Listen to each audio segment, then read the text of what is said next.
This video is sponsored by Milnote. I always start with some basic guidelines, drawing a line from the eyebrow to the height of the ears. I make sure it lines up with the nose as well. The eyes are placed about halfway up the head, and the distance from the bottom of the nose to the chin is roughly equal to the height of the nose itself. That's pretty much the basic structure I go with.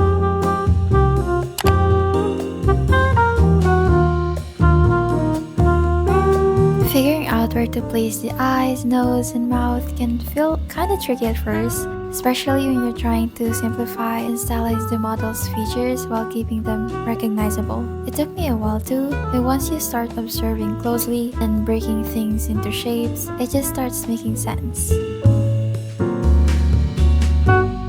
This is just how I do the pre-sketch before using alcohol markers. I like to use colored pencils for shading first. It's a nice base because the effect once I add the markers is so good. I tend to go with red because my base marker is always light yellow. When I lay down the light yellow, the red sketch kind of blends with it, giving a mix of red and yellow tones. Then when I add the second base, which is usually a pinkish tone, it really pops and gives the whole piece this warm, peachy vibe.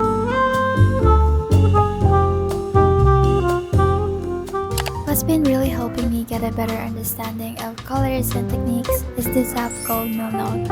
If you haven't heard of it, it's basically a visual tool for organizing ideas or projects. It's been super helpful for me when it comes to learning art and staying creative.